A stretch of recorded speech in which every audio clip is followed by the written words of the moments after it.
दोस्तों स्टडी 91 के online platform में आप सभी का बहुत बहुत स्वागत है। दोस्तों आज आप सभी के समक्ष इंडियन ज्योग्राफी में अपने अगले लेक्चर को लेकर हाजिर हूं। आज हमारा 381 नंबर का लेक्चर है। आज की क्लास अगर आप देखते हैं तो पूरे 11,430 सवाल दोस्तों आपके तैयार हो जाएंगे। आज हमने जो टॉपिक चूज किया दोस्तों बहुत ही शानदार टॉपिक है और यहाँ से बहुत सारे सवाल भी बनते हैं। हमारा जो टॉपिक है ये पर्यावरण से संबंधित बहुत सारे अधिनियम है, उन अधिनियम से संबंधित है। साथ ही साथ दोस्तों आज की क्लास में हम कुछ रामसर स्थल के बारे में भी पढ़ने वाले हैं और थोड़े बहुत दोस्तों वन रिपोर्ट के भी सवाल देखेंगे। ठीक है, स्क्रीन पर दोस्तों काफी सारे इंपॉर्टेंट नियम के बारे में लिखा गया होगा। वैसे तो इस तरह की क्लास आपको इन्वायरमेंट यानी पर्यावरण विषय में मिलती है, लेकिन इंडियन ज्योग्राफी के तहत भी दोस्तों इसको हमें एक बार पढ़ना पड़ेगा। तो एक बार यहां पढ़ लेते हैं, आगे जब कभी हम इन्वायरमेंट कवर करेंगे तो वहां पुनः इस चीज को देख लिया जाएगा। ठीक है, तो चलिए आगे बढ़ते हैं और देखते हैं कि क्या कुछ खास इस क्लास में है जो आपको सीखने समझने को मिलता है। एक बात और याद रखेगा, स्टडी 91 के प्लेटफॉर्म से हमने बहुत ही बेहतरीन बैच तैयार किए हैं। आप केवल इतना सोचिए, ज्यादा दिमाग नहीं लगाना, केवल इतना सोचना है कि जो इंसान मुफ्त में इतनी अच्छी क्लास दे सकता है, फिर अपने पेड क्लास में हम बहुत मेहनत करते हैं। बस इतना सा भरोसा मैं आप सभी को दिलाना चाहता हूं। एक मौका यदि आप स्टडी 91 को देंगे तो आपको खुद ब खुद लगेगा कि हमने सही जगह पे निवेश किया है, हमें कम समय में बहुत अच्छी तरह से सीखने समझने को मिल रहा है। तो स्टार्ट किया जाए आज की क्लास को। चलिए पढ़ना आरंभ करते हैं। पहला सवाल दे रहा है कि भारत का वन क्षेत्र जो है वो अब कितना है। एग्जैक्ट आंकड़े की बात कर रहा हूं दोस्तों, भारत का वन क्षेत्र वर्तमान में कितना है। ठीक है, बहुत सोच समझ के जवाब दीजिएगा। देखिए ज्यादातर बच्चा यही कहता है कि सर 33%, ये गलत है दोस्तों। 33% या फिर जो 1/3 की आप बात करते हैं, ये दोस्तों एक आदर्श आंकड़ा है। क्या है दोस्तों, यह एक आदर्श आंकड़ा है कि इतना हो तो बड़ी अच्छी बात है, लेकिन इतना है नहीं, इतना है नहीं। देखिए जैसे हर राज्य कल्याणकारी बनना चाहता है ना, कि हमारा राज्य सबसे ज्यादा कल्याणकारी राज्य हो, ये बनना चाहता है। हर इंसान ईमानदार बनना चाहता, अच्छा बनना चाहता, लेकिन अच्छा कहने से नहीं बनेगा, उसके अंदर बहुत सारे गुण उसे विकसित करना पड़ेगा। तो दोस्तों यहाँ 33% या 1/3 ये जो बात है ये एक आदर्श है। मैं पूछ रहा हूं अभी कितना, अभी मतलब ये जो किसके आधार पर, तो ये समझ जाइए एक दोस्तों वन रिपोर्ट जारी किया जाता है, वन स्थिति रिपोर्ट। ठीक है, एक वन स्थिति रिपोर्ट आती है और ये जो रिपोर्ट आया दोस्तों हाल फिलहाल में 2021 में आया, उसके बाद से अभी तक नहीं आया। ठीक है, तो मैं उसके अनुसार आपसे पूछ रहा हूं। याद रखेगा दोस्तों 21.7%। ठीक है, एग्जैक्ट की बात कर रहे हैं। वर्तमान में भारत का जो वन क्षेत्र है वो 21.7% है, इसको आप याद रखेंगे। इसके पहले 2019 में जब ये रिपोर्ट आया था उस समय दोस्तों कितना था, तब था 21.6%। कितना था दोस्तों, 21.6 था, अब दोस्तों 21.7 हो गया। ठीक है, बस इतना सा अंतर है, इसको आप याद रखेंगे। ये मैं वन क्षेत्र की बात कर रहा हूं, अपने दिमाग में इस बात को रखिएगा। अगला सवाल दे रहा है, ISFR 2021 में वनावरण में सबसे अधिक वृद्धि दर्शाने वाले राज्य कौन से हैं जो वनावरण में वृद्धि दर्शाते हैं। देखिए वन क्षेत्र अलग होता है, वनावरण अलग होता है। ठीक है, वनावरण में थोड़ा सा चेंज हो जाता है। ठीक है, तो सबसे ज्यादा जो वनावरण देखने को मिला दोस्तों वह तेलंगाना राज्य में मिला। जी हां, तेलंगाना राज्य में सबसे ज्यादा वनावरण देखने को मिला है। उसके बाद दोस्तों साउथ में ही आप आंध्र प्रदेश का नाम लेते हैं। ठीक है, आंध्र प्रदेश से ही अलग होकर दोस्तों ये तेलंगाना की स्थापना हुआ 2 जून 2014 को। ठीक है, तो आंध्र प्रदेश याद रखिए और तीसरे नंबर पे दोस्तों उड़ीसा याद रखिए। सब आपस में सटे हुए हैं दोस्तों, सीमा सबकी जुड़ी हुई है, इसको याद रखेंगे। ठीक है, कितना अगर वृद्धि हुआ दोस्तों तेलंगाना में, तो याद रखिएगा लगभग 3% की वृद्धि हुई है। कितना दोस्तों, लगभग 3% की वृद्धि देखने को मिली है। ये पॉइंट भी आप याद रखेंगे। ठीक है, अगला सवाल लिख रहा दोस्तों कि जो ये रिपोर्ट है ISFR की रिपोर्ट जो है, इसके अनुसार वनावरण में सबसे अधिक कमी दर्शाने वाले दोस्तों राज्य कौन है। जहां पर कमी हुई है दोस्तों तो पूर्वोत्तर के राज्यों में कमी हुई है। नंबर 1 पर लिखिएगा दोस्तों अरुणाचल प्रदेश। ठीक है, अरुणाचल प्रदेश में कमी देखने को मिली है 1 नंबर पे। दूसरे नंबर पे लिखिएगा मेघालय। ठीक है, मेघालय आप कहेंगे सर सबसे ज्यादा बारिश यहां हो रही फिर भी कमी। तीसरा मणिपुर, मणिपुर बेचारा वैसे ही जल रहा है, क्या कमी हो। ठीक है, तो याद रखेंगे दोस्तों इस तरह से यहां पे कमी हुआ है, ये 2021 की रिपोर्ट बताती है। ठीक है, इस पॉइंट को आप याद रखेंगे। ठीक है, परेशान मत होइए, बस जो जितना आंकड़ा दे रहा हूं दोस्तों ये उतना आंकड़ा आप याद रखते चलिए तो आपका काम हो जाएगा। ठीक है, आगे बढ़ते हैं। अगला सवाल है कि रामसर सम्मेलन का संबंध किससे है। रामसर सम्मेलन का नाम सुना है? एक्चुअली में मैं आपको बता दूं दोस्तों, रामसर नाम का एक स्थल है। ठीक है, ये जो रामसर है दोस्तों, इस नाम का क्या है, रामसर नाम का एक स्थल है, और ये जो स्थल है दोस्तों ये ईरान में स्थित है। कहां पर स्थित है, ईरान।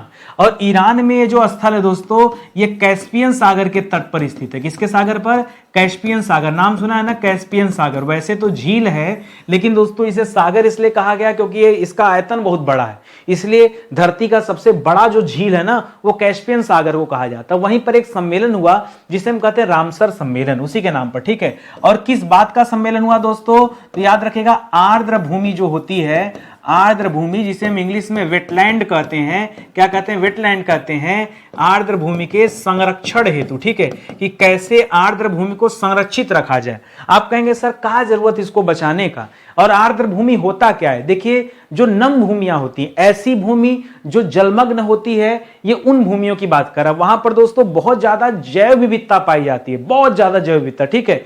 ये एक हॉटस्पॉट के रूप में डेवलप होते हैं, तो इसीलिए दोस्तों इनके संरक्षण की बात होती है। और ये जो संरक्षण की बात की गई ये रामसर सम्मेलन के तहत पहली बार की गई। और कब किया गया दोस्तों, तो 1971 में। कब किया गया दोस्तों, सबसे पहले 1971 ईस्वी में दोस्तों यह सम्मेलन हुआ है। इसको आप याद रखेंगे, पॉइंट वाइज आप याद रखते चलिए, ठीक है। और कब हुआ दोस्तों, 1971 में 2 फरवरी को हुआ था, ठीक है। इसीलिए दोस्तों हर साल 2 फरवरी को क्या मनाया जाता है, विश्व आर्द्रता दिवस वेटलैंड डे मनाया जाता है, विश्व आर्द्र दिवस, ठीक है। सवाल ये भी आता परीक्षा में कि विश्व आर्द्र दिवस दोस्तों कब मनाया जाता है, ठीक है। तो क्या बताएंगे दोस्तों, यह हर साल 2 फरवरी को मनाया जाता है। क्यों, क्योंकि 2 फरवरी को ही दोस्तों ये समझौता हुआ था, ठीक है। अच्छा, अगला सवाल दे रहा है कि जो रामसर समझौता है जो कि 1971 में हुआ, इसमें भारत कब दोस्तों शामिल हुआ। क्या 1971 में शामिल हुआ या बाद में, नहीं बाद में हुआ। 11 साल बाद दोस्तों भारत शामिल होगा। तो 71 में 11 जोड़ेंगे तो कितना आ जाएगा दोस्तों, 1982 में। कब दोस्तों, 1982 ईस्वी में दोस्तों भारत शामिल हुआ है। इसको भी आप याद रखेंगे, कहीं कोई दिक्कत, आराम आराम से एक एक लाइन आपको सीखना है, ज्यादा जोर नहीं देना, ठीक है। इत्मीनान से सीखते चलिए, मैं आपको सब याद करा दूंगा। अगला सवाल है कि आर्द्र भूमियों के संरक्षण हेतु भारत सरकार द्वारा चलाया जाने वाला कार्यक्रम का नाम क्या है। वह कौन सा कार्यक्रम है जो आर्द्र भूमि के संरक्षण हेतु कौन चलाता है दोस्तों, भारत सरकार। भारत सरकार लिखते ही दोस्तों सीधा सीधा हमारे दिमाग में क्या आ जाएगा, केंद्र सरकार। जी हां, केंद्र सरकार के द्वारा दोस्तों कौन सी योजना चलाई जाती है, तो याद रखिएगा राष्ट्रीय आर्द्र भूमि संरक्षण कार्यक्रम। क्या नाम है उसका, क्योंकि देश के द्वारा चलाया जा रहा है तो राष्ट्रीय, किसके लिए चलाया जा रहा है, आर्द्र भूमि के लिए, ठीक है। यहां पे भी भूमि लिख दीजिएगा, आर्द्र भूमि दिवस, ठीक है, आर्द्र भूमि दिवस, आर्द्र भूमि संरक्षण कार्यक्रम, ठीक है, आर्द्र भूमि संरक्षण कार्यक्रम।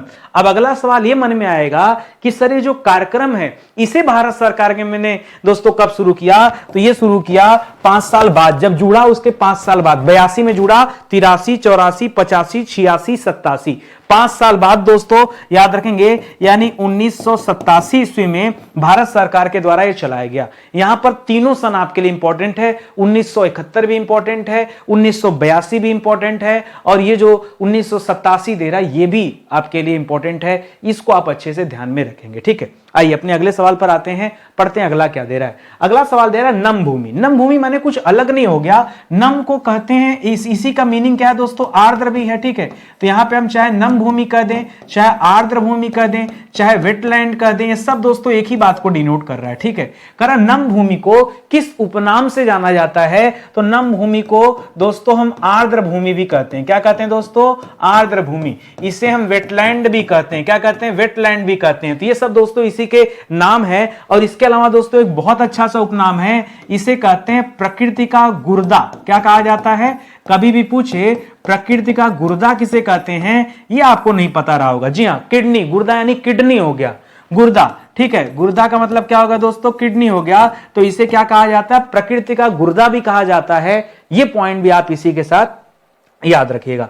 अगला सवाल दे रहा है कि भारत का पहला लाइकेन पार्क दोस्तों ये कहां पर स्थित है, ठीक है। लाइकेन पार्क, बहुत अच्छा सवाल दे दिया है। भारत का पहला लाइकेन, देखिए जीवाश्म की बात नहीं कर रहा है, यहां लाइकेन की बात कर रहा है। भारत का जो पहला लाइकेन पार्क है ये कहां पर स्थित है, तो याद रखिएगा दोस्तों ये मनुष्यारी में स्थित है। कहां स्थित है, मनुष्यारी। अच्छा, अब अगला सवाल ये आ गया, सर ये मनुष्यारी कहां पड़ता है, ये पड़ता है भैया उत्तराखंड में। कहां पड़ता है, ये आपके उत्तराखंड राज्य में स्थित है मनुष्यारी, वहां पर है, ठीक है। और लाइकेन जो होता है दोस्तों, ये होता एक्चुअली क्या है, तो ये फंगस और शैवाल को मिलकर ही दोस्तों लाइकेन बनते हैं। जब फंगस प्लस शैवाल मिलते हैं दोस्तों, तब किसका निर्माण होता है, तब लाइकेन का निर्माण होता है। इस पॉइंट को यहां पे आपको ध्यान रखना है, याद रखना है, ठीक है। आगे बढ़िए, अगले सवाल पर आइए। अगला दे रहा है विश्व आर्द्र भूमि दिवस पहली बार कब मनाया गया। पहली बार देखिए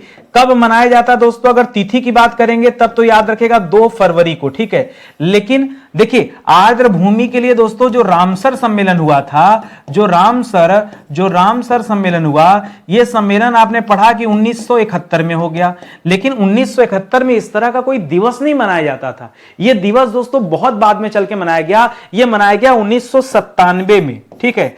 अब एक नई तिथि याद रखिए, इसके पहले 1987 आपने पढ़ा था, जिसके तहत हम लोगों ने राष्ट्रीय आर्द्र भूमि संरक्षण कार्यक्रम की बात किया, जो कि भारत सरकार के द्वारा चलाया जाता है, ठीक है। वो 1987 में आया था। और ये जो 2 फरवरी को मनाया जाने वाला काम था, ये शुरू होता है 1997 में, वो 87 में 97 में, तो 10 साल का अंतर है। इस पॉइंट को भी याद रखेंगे, ठीक है। अच्छा, एक सवाल और अगर यहां पूछ दे आपसे कि ये बता दीजिए कि भारत में वर्तमान में कुल कितने रामसर स्थल हैं। भारत की बात कर रहा हूं मैं क्या आपसे सवाल कर रहा हूं, भारत में कुल कितने रामसर स्थल हैं, ठीक है।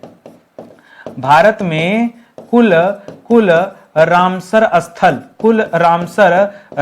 स्थल कितने हैं दोस्तों, तो याद रखिएगा जो लेटेस्ट आंकड़ा दोस्तों क्या है, 80। कितने दोस्तों, कुल 80 रामसर स्थल हैं। और 80 में से सबसे ज्यादा तमिलनाडु राज्य में 14, उसके बाद उत्तर प्रदेश में 10। ये बात को भी आप याद रखेंगे, ठीक है। 14 नहीं, इस बार वाला जोड़ेंगे तो 16 हो जाएगा, ठीक है। 16 कहां पर दोस्तों, 16 के साथ जो तमिलनाडु है ये नंबर 1 पर है। इस पॉइंट को भी आप याद रखेंगे। 16 रामसर स्थल कहां है दोस्तों, तमिलनाडु में है। और 10 रामसर स्थल कहां है दोस्तों, वो आपके उत्तर प्रदेश में। कहां लिख दूं, यहां लिख दूं।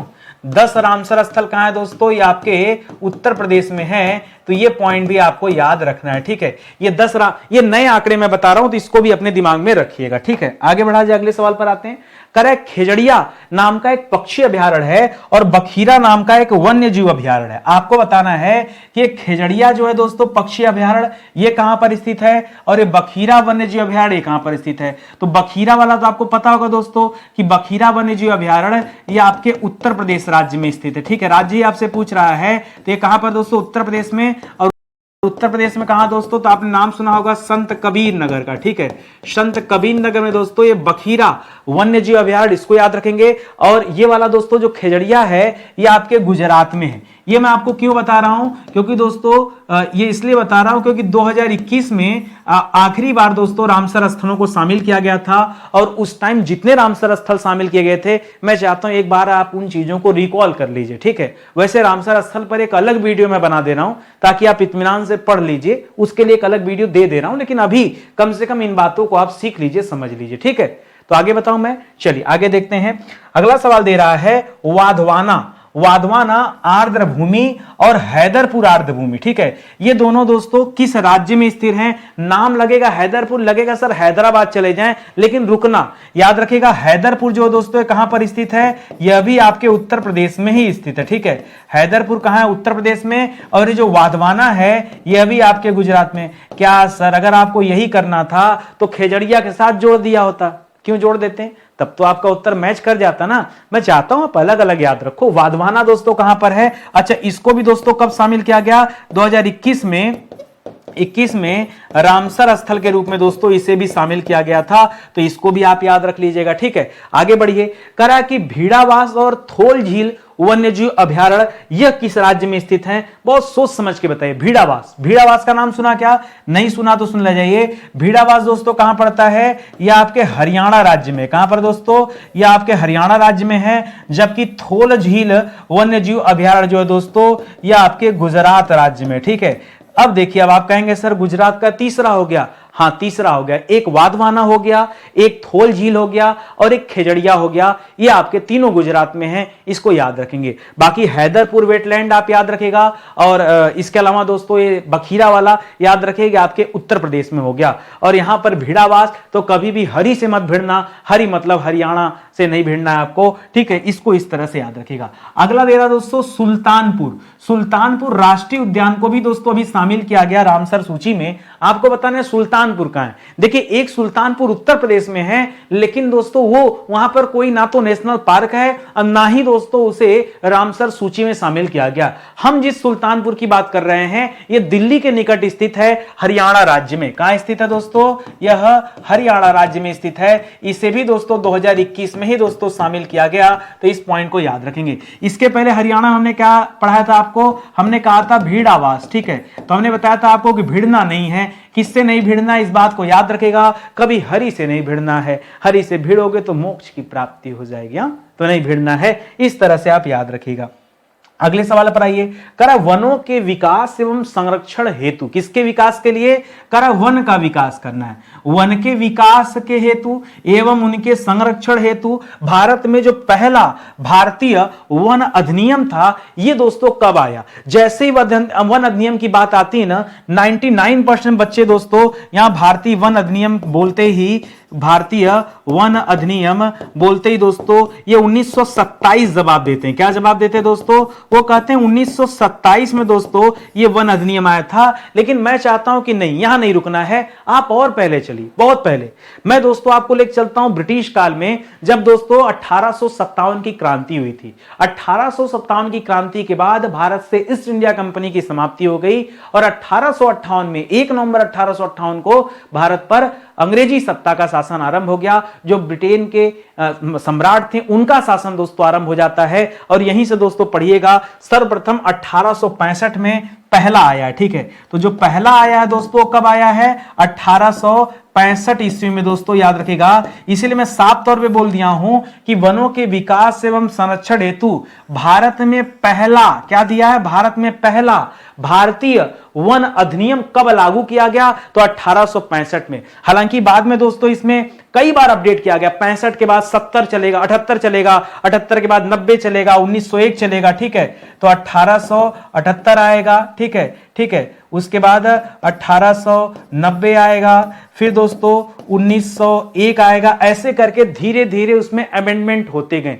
पहला वाला याद रखिए और आखिरी याद रखिए, बीच का याद रखना है तो भी याद रख सकते हैं। इसके बाद 2 बार और अमेंडमेंट हुआ, एक बार 1918 में और एक बार दोस्तों 1919 में, और तब जाके हम पहुंचे कहां पर दोस्तों? 1927 में, ठीक है। तो ये आपको याद है, उसके पहले वाला भी आपको याद होना चाहिए, ठीक है। आइए आगे बढ़ते हैं, अगले सवाल पर आते हैं। करा भारत में वन विभाग की स्थापना दोस्तों कब किया गया? बहुत ध्यान से पढ़िए और बताइए, भारत में वन विभाग की स्थापना कब हुई है? तो याद रखिएगा, ये जो विभाग था ये 1870 ईस्वी में बना।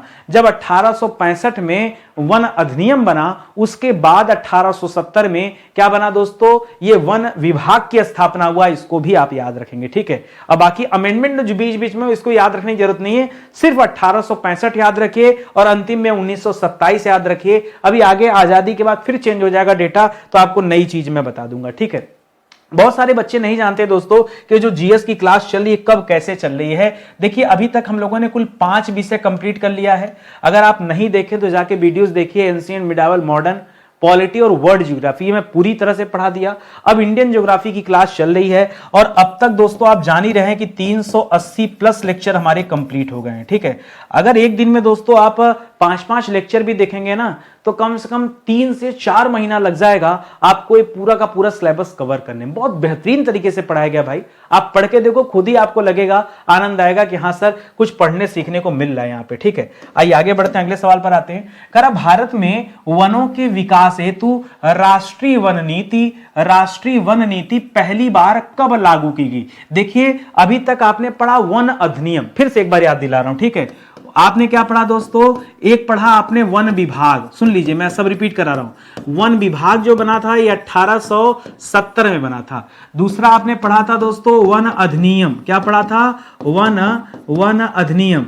वन अधिनियम में जो सबसे पुराना था वो मैंने कहा 1865 याद रखिए, जो सबसे नया था वो मैंने कहा 1927 याद रखिए। बस इतना सा ना, यही चीज मैं पढ़ाया, बाकी उधर रामसर पढ़ा, उसको साइड कर लीजिए। अब आपसे पूछ रहा है भारत में वनों के विकास के लिए राष्ट्रीय वन नीति लाई गई, और ये वन नीति दोस्तों कब लाई गई? तो पहली वन नीति जो थी वो 12 अक्टूबर 1894 को आई थी। कब आई थी दोस्तों? पहली वन नीति जो आई थी ये कब आई थी? 12 अक्टूबर 1894 को आई थी, जो अब आपको पढ़ने को नहीं मिलता। इसके बाद आजादी के समय, आजादी के बाद जब 47 में देश आजाद हो गया तो 1952 में दोस्तों वन नीति आती है। तो ज्यादातर बच्चे दोस्तों ये 1952 वाला ही याद करके रखते हैं, लेकिन मैं उसके पहले के बाद बता रहा हूं, ठीक है। तो आजादी के बाद कब आया दोस्तों? 1952 में आया, और 52 को अमेंडमेंट किया गया तो 1988 आया। वर्तमान में दोस्तों ये 88 वाला ही दोस्तों चल रहा है, अब 52 भी नहीं चल रहा, अब 88 चल रहा है। अब इतना सारा झोल झाल रहेगा तो बच्चा सर न पटक देगा, और एग्जाम में इसी तरह झोल झाल पूछा भी जाता है। देखिए उसमें हमारा दोष नहीं है, मैं तो आपको एकदम क्लियर कट साफ सुथरा बता रहा हूं कि भाई एकदम पहला कब, बीच में थोड़ा बहुत, और आखिरी वाला कब, मैं एकदम साफ सुथरे तरीके से बता रहा हूं बिना आपको कंफ्यूज किए। आगे बढ़िए। करा स्वाधीनता के बाद, स्वाधीनता मतलब सीधा सीधा इसे अपने भाषा में लिखिए कि आजादी के बाद, क्या लिखिए? आजादी के बाद। आजादी के बाद राष्ट्रीय वन नीति का शुभारंभ किस वर्ष हुआ? तब जाकर आप बताएंगे दोस्तों कि इसका शुभारंभ 1952 ईस्वी में हुआ, ठीक है। और बाद में आप क्या करेंगे दोस्तों? बाद में आप कहेंगे कि इसमें संशोधन कब हुआ, तब क्या बताएंगे? 1988 में हुआ, ठीक है। दोनों चीजें, 52 के बाद 88 भी आएगा ना, और उसके पहले अगर जाएंगे तो 1894 तक जाइएगा, ठीक है। तो ये पूरी बात आप ध्यान रखिएगा। अगला सवाल है कि सरकार ने केंद्रीय वन आयोग, ठीक है, अभी तक किसी तरह का कोई कमीशन नहीं बना था, ठीक है। करा सरकार ने केंद्रीय वन आयोग की स्थापना दोस्तों कब किया है? तो ये आयोग भी दोस्तों पहली बार 1965 में बना था। लेकिन अब दोस्तों इस 65 की बात एकदम मत करना गलती से, नए वाले आयोग की बात करना जो कि दोस्तों 2003 में बना था, फरवरी 2003 में, ठीक है। फरवरी 2003 में दोस्तों जो नया ये वन आयोग बना, केंद्रीय वन आयोग, अब आप इसी की बात करना, पुराने की बात एकदम नहीं करना है, ठीक है। इसको आपको ध्यान रखना है, ठीक है। कैसे याद रखेंगे? देखिए पहली बार 1865 में वन अधिनियम था। ये तो दोस्तों अभी आयोग की बात कर रहे हैं, 1965 था, लेकिन अब इसको नहीं बोलेंगे, हम सीधा 2003 बोलेंगे। तो जो केंद्रीय वन आयोग है ये 2003 में आया है। अगला है, भारत में वन्य जीव सुरक्षा नहीं होता दोस्तों, वन्य जीव संरक्षण अधिनियम होता है। क्या होता है? बोलने को सब बोल देते कि भाई सुरक्षा संरक्षण एक ही बात है, लेकिन मैं कहता हूं अलग अलग याद रखिए। अधिनियम के नाम से छेड़छाड़ हम नहीं कर सकते, ठीक है। करा वन्य जीव संरक्षण अधिनियम, इसमें क्या होता था दोस्तों? जो वन में रहने वाले जीव थे उनको संरक्षित किया जाता था कि कोई उनका अवैध शिकार न करे, ठीक है। यही तो था संरक्षण अधिनियम। करा यह अधिनियम दोस्तों कब लागू किया गया? तो याद रखिएगा 1972 में दोस्तों यह अधिनियम आया, बहुत इंपॉर्टेंट है। और किस लिए दोस्तों? सिर्फ यहां 2-3 मामले हैं। क्या दोस्तों? अवैध शिकार पर शिकंजा कसने हेतु, ठीक है। इस समय दोस्तों बहुत ज्यादा अवैध शिकार होता था, और उस शिकार से बचाने के लिए यह वन्य जीव संरक्षण अधिनियम लाया गया, ठीक है। यह आया था 1972 ईस्वी में। करा भारत में वन संरक्षण, हाँ ठीक है, ये कह दीजिए वन संरक्षण सही है। भारत में वन संरक्षण अधिनियम दोस्तों कब लागू किया गया? देखिए ये वन्य जीव है और ये वन है, ध्यान दीजिएगा। ये वन्य जीव है और ये क्या है? वन है। यहां वन में रहने वाले जीवों के संरक्षण की बात की जा रही है, जबकि यहां पर सीधे सीधे वनों के संरक्षण की बात की जा रही है कि अरे यार पेड़वा ना काटे क्यों जने, ठीक है, ये बात है। तो ये वन संरक्षण नियम दोस्तों कब लागू किया गया? तो ये लागू हुआ दोस्तों अक्टूबर महीने में 1980 में, ठीक है। 25 अक्टूबर या कुछ ऐसे डेट है, मुझे नहीं क्लियर है, ठीक है। 1980 में, 1980 इंपॉर्टेंट है तो याद रखेगा। वन संरक्षण हेतु, किसके लिए? वन संरक्षण हेतु कि अवैध रूप से जो वनों की कटाई चलती है, क्या? अवैध रूप से वनों की कटाई जो चलती है उस पर रोक लगाने के लिए दोस्तों ये वन संरक्षण अधिनियम आया, ठीक है। चलिए आगे बढ़ते दोस्तों। भंवर सिंह का नाम सुने ना? भंवर सिंह का जीवन क्यों खत्म हो गया? यही तो कर रहे थे कि वो सब चंदन की लकड़ी पुष्पा उड़ाए जा रहे थे, और उनका काम था भैया यार वन की कटाई न की जाए, ठीक है। तो पूरी पिक्चर आपके सामने आप समझ ही रहे होंगे। करा भारतीय वन सर्वेक्षण की स्थापना कब हुआ? बहुत ध्यान से पढ़िएगा। भारतीय वन सर्वेक्षण ये अलग है, ठीक है। ये सर्वेक्षण करता था कहां कितना बड़ा वन, कितना प्रतिशत, कितना क्षेत्रफल, क्या क्या नहीं, ये सारी बातें, ठीक है। तो भारतीय वन सर्वेक्षण जो आया दोस्तों, ये कब आया? ये बनता है दोस्तों 1981 में, ठीक है। कब बनता है? कैसे याद रखेंगे दोस्तों? सिंपल सी बात है, पहले वन को संरक्षित कीजिए भाई। एक बार जब संरक्षित हो जाएगा तब ना सर्वेक्षण करेंगे। तो पहले वन को संरक्षित करना है 80 में, फिर 81 में सर्वेक्षण करना है। और इसके लिए जो हेडक्वार्टर बनाया गया वो दोस्तों सर्वेक्षण का, वन सर्वेक्षण जो विभाग है इसका जो हेडक्वार्टर बनाया गया, जो मुख्यालय बनाया गया, ये कहां पर दोस्तों? ये आपके देहरादून में स्थित है। कहां स्थित है? ये आपके देहरादून में स्थित है। इस पॉइंट को भी लगे हाथ आप याद रखेंगे। अगला सवाल है, भारत में पर्यावरण संरक्षण अधिनियम, सुरक्षा नहीं, भारत में पर्यावरण संरक्षण अधिनियम दोस्तों ये कब लागू किया गया? जिस तरह से वन्य जीवों का संरक्षण किया गया, जिस तरह से वनों का संरक्षण किया गया, एक बार फिर से लिखिए, ठीक है, एक लाइन में मैं आपको सिखा रहा हूं, ठीक है। वन्य जीव का संरक्षण कहां से दोस्तों? याद रखेंगे 1972 से, ठीक है। वन का संरक्षण दोस्तों कहां से? वन संरक्षण दोस्तों ये कहां से? याद रखेंगे 1980 से, ठीक है, 1980 से। ये दो बात याद रखेंगे। अब आपसे कह रहा भारत में पर्यावरण संरक्षण अधिनियम दोस्तों कब लाया गया? तो और बाद में आया, पर्यावरण की सुरक्षा हेतु दोस्तों इसे लाया गया था। यह आया था 1986 में। कब आया था? भारतीय पर्यावरण संरक्षण अधिनियम ये 1986 में आया था। और क्या काम है? सिंपल सी बात है भैया, पर्यावरण को बचाना है। पर्यावरण को बचाने के लिए किया गया, कह रहा है जैवीय विविधता। जैविक विविधता मत बोलिए, लिखिए सीधा सीधा जैव विविधता। क्या बोलिए? जैव विविधता। कह रहा है जैव विविधता अधिनियम दोस्तों ये कब लागू किया गया? तो याद रखिएगा, जैव विविधता अधिनियम लागू किया गया सन 2002 में। कब आया दोस्तों? ये कब आया? सन 2002 में ये जैव विविधता अधिनियम आया है। ये किस लिए लाया गया? तो जैविक पदार्थों के संरक्षण हेतु, ठीक है, जैविक पदार्थों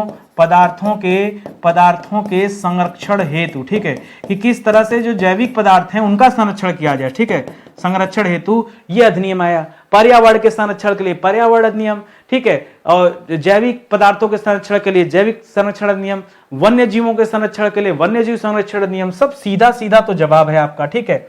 कर वन अधिकार अधिनियम दोस्तों कब लागू किया गया? ये आप में से बहुत सारे बच्चों को नहीं पता होगा, और लोग ये मानते हैं कि स्टडी 91 पर आने के बाद हमें हमेशा कुछ नया सीखने को मिलता है, ठीक है।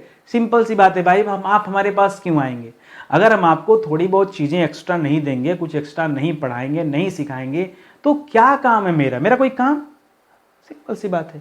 यहां वन अधिकार अधिनियम की बात कर रहा है, तो पूछा जा रहा है कि वन अधिकार अधिनियम कब आया? तो दोस्तों ये यूपीए की सरकार में आया था, जब कांग्रेस सरकार बनी अटल बिहारी वाजपेयी के बाद 2006 में, तब दोस्तों ये आया था, ठीक है, 2006 में, ठीक है, याद रखेंगे वन अधिकार अधिनियम, ठीक है। और इसके तहत दोस्तों क्या बताया गया? वनों पर अधिकार की बात किया गया। कौन किसका वनों पर अधिकार? हमारा आपका नहीं, वहां पर निवास करने वाली अनुसूचित जनजातियों के अधिकार की बात की गई, क्योंकि उनका ना परस्पर संबंध जुड़ा होता है, ठीक है। कई बार उनका बहुत सारा त्योहार ऐसा होता है जो जहां पर थोड़ी बहुत रियायत दी जाती है, ठीक है। तो आप यहां याद क्या रखेंगे दोस्तों? अनुसूचित जनजातियों, ठीक है, अनुसूचित जनजातियों को रियायत देते हुए दोस्तों, रियायत देते हुए दोस्तों इसमें बहुत सारी छूट भी दिया गया, यानी उनके अधिकारों की बात की गई। इसीलिए दोस्तों ये वन अधिकार अधिनियम आया 2006 में, ठीक है। करा भारत में राष्ट्रीय पर्यावरण नीति का शुभारंभ, ध्यान से पढ़िएगा, भारत में राष्ट्रीय पर्यावरण, इसके पहले हमने पर्यावरण संरक्षण अधिनियम पढ़ा। कब पढ़ा दोस्तों? पर्यावरण संरक्षण अधिनियम 1986। कब पढ़ा दोस्तों? 1986, ठीक है। ये जो अधिनियम आया था कब आया था? ये 1986 में आया था। अभी आपसे कह रहा भारत में राष्ट्रीय पर्यावरण नीति का शुभारंभ किस साल हुआ? संरक्षण के बाद ही हुआ होगा, ठीक है। कब दोस्तों? तो लगभग 20 साल बाद 86 में आया था। 10 साल जोड़ेंगे 96 और 10 साल जोड़ेंगे तो 2006 में आ जाएंगे। तो राष्ट्रीय पर्यावरण नीति का शुभारंभ भी, और ये वही समय है जब वन अधिकार अधिनियम आया था, ठीक है। तो इस पॉइंट को भी आप याद रखिएगा। करा भारत में वन महोत्सव का जनक दोस्तों किसे कहा जाता है? किसका जनक? वन महोत्सव। वन महोत्सव का जनक इसलिए कहा गया क्योंकि इन्होंने ही वन महोत्सव की शुरुआत कराई थी, ठीक है। और इनका नाम क्या दोस्तों? इनका नाम है के.एम. मुंशी। आज के व्यक्ति नहीं है, आजादी के समय में ही दोस्तों इनका नाम पढ़े होंगे कई बार, ठीक है। तो याद रखिएगा के.एम. मुंशी जी जो है दोस्तों, इन्हें वन महोत्सव का जनक माना जाता है। हाँ, के.एम. मुंशी को क्या माना जाता है? वन महोत्सव का जनक माना जाता है। अगला सवाल, राष्ट्रीय पर्यावरण शोध संस्थान कहां पर स्थित है? पर्यावरण शोध संस्थान, पर्यावरण में देखिए एक सांप बैठा है। क्या है? सांप। सांप का मतलब हो जाता है नाग, और नाग से याद रखिएगा दोस्तों नागपुर। मैं भूल जाता था पहले, ठीक है, तो मैंने एक फार्मूला बनाया यहां पर, ठीक है, तो याद रखिएगा राष्ट्रीय पर्यावरण शोध संस्थान। ऐसे नाग देखिएगा तो तुरंत आपको याद आना चाहिए नागपुर की बात हो रही, ठीक है।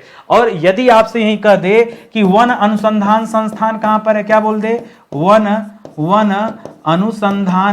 अनुसंधान संस्थान कहां पर है, तब आप क्या बताएंगे? तब आप बताइएगा दोस्तों देहरादून में। कहां पर दोस्तों? वन अनुसंधान संस्थान कहां पर है? ये आपका देहरादून में। और यहीं अगर आपसे पूछ दे भारतीय वन प्रबंधन संस्थान कहां पर है, बताइए। भारतीय वन प्रबंधन, सोच समझ के बोलिएगा।